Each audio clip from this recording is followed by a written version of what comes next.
Hello friends, campus preparation के लिए आज के हमारे वीडियो में हम देखने वाले हैं एक सी का प्रोग्राम जिसका आउटपुट हमको निकालना है। इस तरह के क्वेश्चंस कैंपस में अक्सर पूछे जाते हैं। तो साइज ऑफ ऑपरेटर से रिलेटेड ये क्वेश्चन है। पहले मैं आपसे चाहूँगा कि आप लोग इस प्रोग्राम का आउटपुट निकालिए। पहले तो स्क्रीन को पॉज करके आप देखिए कि इसका आउटपुट क्या होना चाहिए। जब आप सोच लें तो इस वीडियो को रिज्यूम करिएगा, क्योंकि मैं बताने वाला हूँ इसका सॉल्यूशन। तो देखिए, ये आपने प्रोग्राम अच्छे तरीके से देख लिया। आपने इसका आउटपुट क्या निकाला। कुछ लोगों ने बोला होगा कि हाई प्रिंट होगा, कुछ लोगों ने बोला होगा हेलो प्रिंट होगा। कोड बहुत सिंपल है, इफ एल्स लगा हुआ है, यानी या तो इफ का ब्लॉक चलेगा या एल्स का ब्लॉक चलेगा, दोनों में से कोई एग्जैक्टली एक चलेगा। तो ये बात तो तय है कि दो ही ऑप्शन है, या तो हाई प्रिंट होगा या हेलो प्रिंट होगा। सिंटेक्स भी आप देख लीजिए, पूरा का पूरा कोड सही लिखा हुआ है, कहीं पे भी कोई सिंटेक्स एरर नहीं है। अब हमको ये समझना है कि इस प्रोग्राम का आउटपुट क्या है और क्यों। तो पहली बात तो ये कि इसका आउटपुट है हेलो। मैं एक बार इस प्रोग्राम को रन करके भी दिखा देता हूँ। देखिए, मैंने इसको रन किया, इसका आउटपुट हेलो आ रहा है। इसका मतलब ये है कि कंडीशन फॉल्स हो रही है। पहली बार में देखने से ऐसा लगता है कि हाई प्रिंट होगा, लेकिन प्रिंट हेलो हो रहा है। यानी आपको लग रहा था कि इसकी कंडीशन ट्रू हो, लेकिन ये ट्रू नहीं होके फॉल्स है। अब देखिए, आपने कहा कि साइज ऑफ इंट, ये तो 4 बाइट्स होता है। देखिए, जो लोग टर्बो यूज़ करते हैं वो लोग बोलेंगे 2 बाइट्स होता है, बिल्कुल सही है। लेकिन अगर आप 16 बिट के ऑपरेटिंग सिस्टम को यूज़ कर रहे हैं, 16 बिट के कंपाइलर को यूज़ कर रहे हैं, तो 2 आएगा। अगर आप कोड ब्लॉक्स या DevCpp जैसे कोई एडवांस आईडी यूज़ कर रहे हैं, GCC कंपाइलर यूज़ कर रहे हैं, तो वो 64 बिट के या 32 बिट के है, तो वहाँ पे इंट ब्लॉक का साइज होता है 4 बाइट्स। तो इसके लिए इसका आंसर आएगा 4। तो हमें लगता है 4 ग्रेटर देन -1, तो ये ट्रू होना चाहिए, पर ये नहीं। ऐसा क्यों? तो इसका कारण समझिए। सबसे पहली बात ये समझिए कि साइज ऑफ ऑपरेटर का रिजल्ट एक अनसाइंड वैल्यू होती है। अनसाइंड इंट, ठीक है। साइज ऑफ का रिजल्ट इंट नहीं होता है। इंट और अनसाइंड इंट में क्या फर्क है? तो आपको जान लेना चाहिए कि ये रेंज होती है अनसाइंड इंट और इंट की। तो ये फर्क है। ये जो पहली वाली रेंज है ना, ये अनसाइंड इंट की रेंज है, ठीक है। और ये जो दूसरी वाली नीचे वाली रेंज है, इंट की रेंज है। तो कोई डेटा अगर इंट टाइप का है तो मैक्सिमम वैल्यू उसकी क्या हो सकती है? तो मैक्सिमम वैल्यू उसकी हो सकती है ये नंबर, और मिनिमम वैल्यू क्या हो सकती है? ये नंबर। जबकि अनसाइंड इंट में मैक्सिमम वैल्यू ये नंबर होगा और मिनिमम वैल्यू 0 होगी। अब मैंने कहा साइज ऑफ इंट की वैल्यू क्या हो जाती है?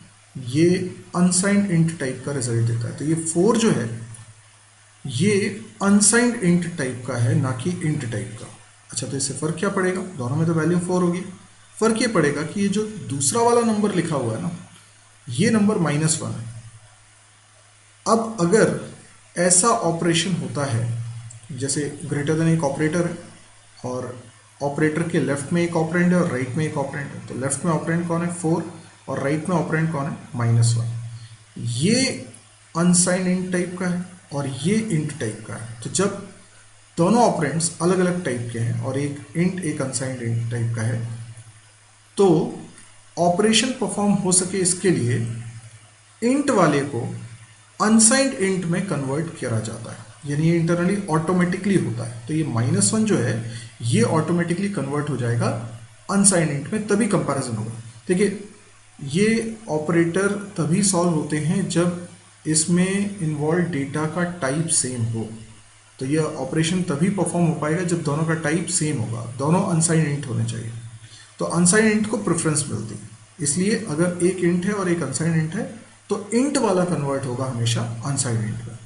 अब -1 को कैसे कन्वर्ट करेंगे हम अनसाइंड इंट में? तो पहले तो ये समझिए कि -1 का बाइनरी क्या होता है। तो 32 बिट्स में ये नंबर रिप्रेजेंट होता है। आपको मालूम होगा कि 4 बाइट मतलब 32 बिट्स। तो -1 का पहले तो बाइनरी रिप्रेजेंटेशन क्या है? -1 का बाइनरी रिप्रेजेंटेशन है 32 × 1। ठीक है, मैंने 32 × 1 लिख लिया है। तो आप समझ पा रहे हैं यहाँ पर कि ये -1 का रिप्रेजेंटेशन। अब कई लोगों को ये लगेगा -1 का बाइनरी मैंने कैसे कर दिया। ये मैं किसी और लेक्चर में आपको बताऊंगा कि नेगेटिव नंबर्स का बाइनरी कैसे किया जाता है। शॉर्ट में अगर बोलूँ तो 1 का आप करिए बाइनरी और उसका 2's कॉम्प्लीमेंट ले लीजिए, तो -1 का बाइनरी कहलाएगा, और वो ये नंबर है। अच्छा, ये जो पहली वाली बिट है ये 1 है, मतलब नंबर नेगेटिव है। पहली वाली बिट हमेशा क्या डिनोट करती है? ये मोस्ट सिग्निफिकेंट बिट है, ये डिनोट करती है कि नंबर पॉजिटिव है या नेगेटिव। अगर ये 1 है तो नंबर नेगेटिव है, 0 है तो नंबर पॉजिटिव है। ठीक, तो -1 है इसलिए नेगेटिव नंबर है, इसलिए ये 1 तो होना ही था। अब इसको इंट में, ये इंट है ना, तो क्या फर्क पड़ेगा इंट और अनसाइंड इंट में? डेटा यही रहेगा, ये जो बाइनरी रिप्रेजेंटेशन है ये चेंज नहीं होगा। तो जो डेटा है वो तो 32 टाइम्स 1 है बाइनरी में।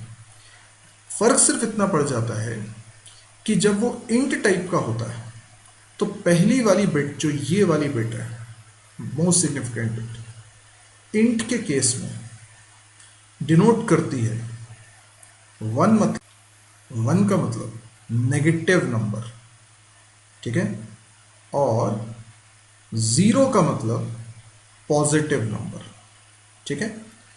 अब अनसाइंड इंट में यही बिट साइन को डिनोट नहीं करती, यानी पॉजिटिव नेगेटिव को डिनोट नहीं करती, बल्कि नंबर को स्टोर करने में काम आती है। तो इसीलिए कि पहले 31 बिट्स में जो 1 रखा था उसी से नंबर फॉर्म हो रहा था, लेकिन अब ये वाला बिट भी नंबर के लिए यूज होने लगा है, साइन के लिए यूज नहीं हो रहा है, तो इससे नंबर काफी बड़ा हो जाएगा। तो -1 का जब बाइनरी करते हैं तो वो ये 32 टाइम्स 1 होता है, लेकिन जब इसी को अनसाइंड सपोज कर लिया जाता है, अनसाइंड में कन्वर्ट कर लिया जाता है, तो डेटा तो यही रहता है, पर पहला वाला 1 नेगेटिव को रिप्रेजेंट नहीं कर रहा होता, बल्कि वो भी डेटा को ही रिप्रेजेंट कर रहा होता। तो ये 32 टाइम्स 1। अब आप इसको कन्वर्ट करिए।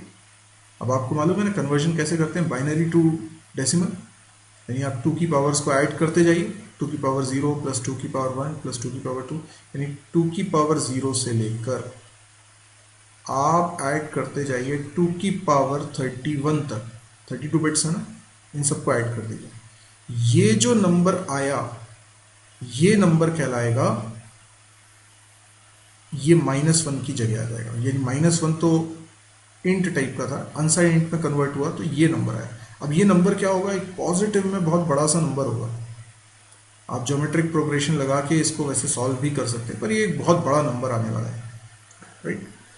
तो ये डेफिनेटली एक पॉजिटिव नंबर है और बहुत बड़ा नंबर है, तो ये 4 से तो बड़ा ही हो जाएगा ना, यस। तो -1 का जब अनसाइंड इंट में कन्वर्जन हुआ तो ये पॉजिटिव में एक बहुत बड़ा नंबर बन गया है, और वो नंबर क्या बन गया होगा, वो नंबर बन गया होगा 42949679295। यस, ये सबसे बड़ा नंबर है, क्योंकि इसमें अगर 1 और ऐड कर देंगे तो ये सारे 0 हो जाएंगे, ठीक है।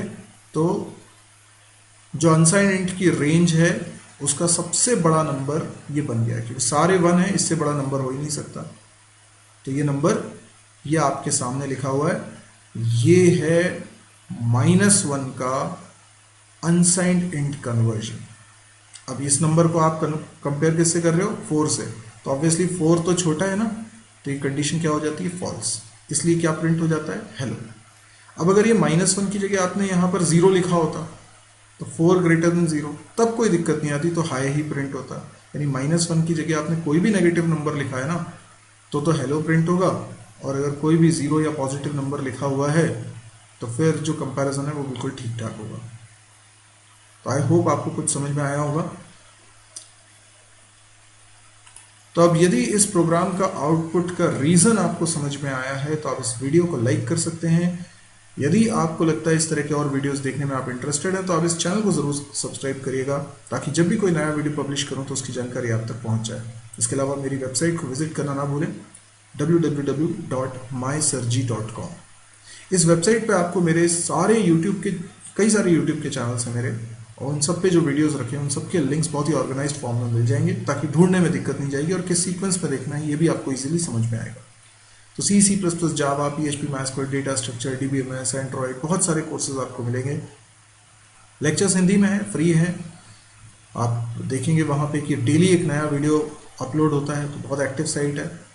इसके अलावा भी बहुत सारा कंटेंट है जो वीडियो नहीं है, तो कई लोग सोचते हैं कि नहीं साइट पे जाने की क्या ज़रूरत है, यूट्यूब पे मिल तो रहा है। तो ठीक है, आप वीडियो देख रहे हैं, लेकिन आप साइट पे आएंगे तो आपको कुछ और ऐसा कंटेंट मिलेगा जो कि आपको यूट्यूब पे नहीं मिल रहा है। जैसे कि ऑब्जेक्टिव क्वेश्चंस मिलेंगे, इंटरव्यू क्वेश्चंस मिलेंगे, या आपको प्रोजेक्ट्स डाउनलोड करने को मिलेंगे, कैसे बनाते हैं वो पूरा उसमें नरेशन होगा, या नोट्स आपको मिलेंगे, बहुत सारी और भी चीज़ें आपको मिलेंगी। आपको बैचेस की जानकारी मिलेगी, ऑनलाइन क्लासेस की जानकारी मिलेगी, बहुत कुछ आपको मिलेगा।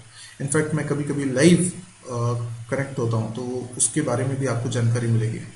तो बहुत सारी ऐसी चीज़ें हैं जिसकी जानकारी आपको साइट पे आने के बाद ही मिलेगी, और रेगुलरली मैं चाहूँगा कि आप साइट को विजिट करें। और यदि आपको लगे कि ये साइट बहुत काम की, बहुत लोगों के काम आ सकती है, तो प्लीज़ आप इसको शेयर ज़रूर करें। जितना ज़्यादा आप शेयर करेंगे उतना ज़्यादा लोगों तक ये पहुँचेगी, और हिंदी में वीडियोस की काफ़ी लोगों को ज़रूरत है, तो उनको इससे लाभ होगा। Thank you.